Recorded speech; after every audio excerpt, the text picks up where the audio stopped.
Friends, welcome to Beds to Bloom. இன்னைக்கு நான் உங்களுக்கு ரெண்டு சூப்பரான குறிப்பு சொல்ல போறேன். ஃபர்ஸ்ட் குறிப்பு பாத்தீங்கன்னா முட்டை. இது வந்து இப்போ நம்ம லாக்டவுன் டைம் அப்படிங்கறனால முட்டைலாம் வந்து அடிக்கடி நிறைய வாங்கி ஸ்டோர் பண்ணிக்குவோம்.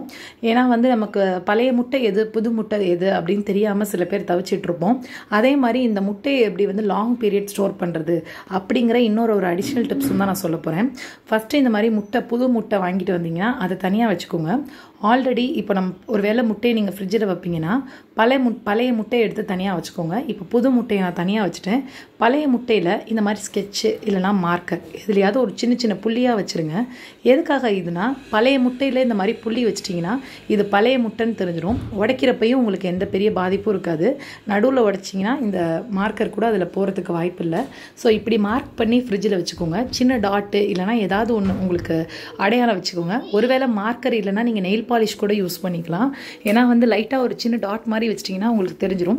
இப்போ நான் புது முட்டையை பக்கத்தில் அடுக்கி வைக்கிறேன். இப்போ பழசு புதுசு எதுன்னு நீங்கள் ஈஸியாக ஐடென்டிஃபை பண்ணிக்கலாம். இது வந்து எனக்கு வந்து என்னோடய ஃப்ரெண்டோட அம்மா சொன்னது. ஸோ எனக்கு வந்து ரொம்பவே யூஸ்ஃபுல்லாக இருக்குன்னு தோணுச்சு. அதனால தான் உங்க கூட ஷேர் பண்ணிக்கிறேன். அடுத்து முட்டைகளை எப்படி ரொம்ப நாள் வரைக்கும் ஸ்டோர் பண்ணி வைக்கிறது அப்படிங்கிற குறிப்பை தான் சொல்ல போகிறேன். இப்போ நிறைய முட்டை வாங்கிட்டீங்க, உங்களுக்கு வந்து ரொம்ப நாள் இருக்கணும் அப்படின்னு நினச்சிங்கன்னா முட்டையில் லைட்டாக ஒரு கோட்டிங் இந்த மாதிரி எண்ணெய் தடவி விட்டுருங்க. அவ்வளோ சீக்கிரம் முட்டை கெட்டு போகாது. இதை நீங்கள் ஃப்ரிட்ஜில் வைக்காட்டியும் வெளியே கூட வச்சுக்கலாம். இது மாதிரி ஒரு ப்ரஷ்ஷு இல்லைனா கையால் கூட நீங்கள் தடவி விட்டுறலாம். முட்டையில் ஓரளவுக்கு ஃபுல்லாக படுற மாதிரி அந்த மேலே இருக்க லேயர் மெயினாக ஃபுல்லாக படுற மாதிரி தடவி விட்டுருங்க. எந்த எண்ணெய் வேணால் யூஸ் பண்ணிக்கலாம். நான் வந்து நல்லெண்ணெய் யூஸ் பண்ணுறேன். நீங்கள் வந்து கடலெண்ணெய் வீட்டில் சமையலுக்கு செய்கிற எந்த எண்ணெய் வேணால் யூஸ் பண்ணிக்கலாம். ஈவன் ரேஷன் பாம் ஆயில் கூட நீங்கள் யூஸ் பண்ணிக்கலாம். ஏன்னா நிறைய பேர் அப்புறம் என்னன்னு கேட்டுட்டு இருப்பீங்க. அதுக்காக நான் எல்லாத்தையுமே சொல்லிட்டேன். இப்போ நான் எல்லா முட்டையிலையும் தடவி விட்டேன். இதை மூடி வச்சிட்டிங்கன்னா தாராளமாக உங்களுக்கு முட்டை வந்து நார்மலாக வர்ற டேஸோட கூடவே வரும். அடுத்து நம்ம பார்க்க போகிற சமையல் குறிப்பு எல்லாத்துக்குமே நான் வெஜிடேரியனில் போட்டி, அதாவது ஆட்டுக்குடல் ரொம்ப பிடிக்கும்.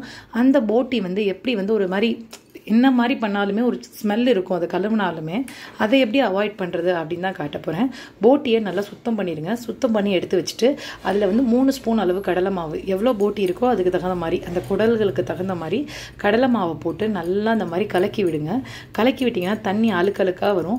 2 டைம் இதே மாதிரி நீங்கள் கடலை மாவை வந்து கொட்டணும். போட்டியை பொறுத்த வரைக்கும் நிறைய டைம் கழுவுறது, அது க்ளீனிங் ப்ராசஸ் தான் பெருசு. நெக்ஸ்ட் டைம் வந்து ஃபுல்லாக என்டையர் எப்படி ஈஸியாக க்ளீன் பண்ணுறதுங்கிறத நான் உங்களுக்கு சொல்கிறேன். ஆல்ரெடி யூடியூப்பில் நிறைய வீடியோஸ் இருக்கனால தான் நான் அந்த ஸ்மெல் இல்லாமல் இருக்கிறதுக்கான குறிப்பு மட்டும் தரேன். இது யாருமே கொடுத்துருக்க மாட்டாங்க. கட்டாயம் இந்த குறிப்பை வந்து நீங்கள் ஃபாலோ பண்ணுங்கள். ரொம்பவே யூஸ்ஃபுல்லாக இருக்கும் உங்களுக்கு.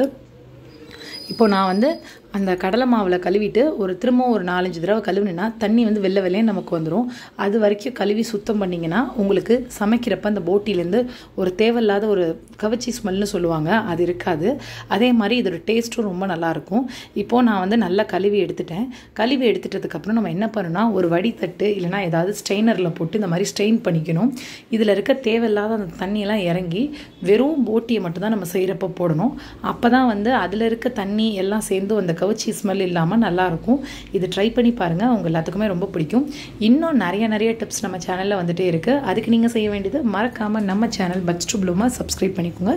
கூடவே பக்கத்தில் இருக்க குட்டி பெல்லை கிளிக் பண்ணி வச்சிட்டிங்கன்னா நம்மளோட நோட்டிஃபிகேஷன் எல்லாம் வரும். தேங்க்யூ.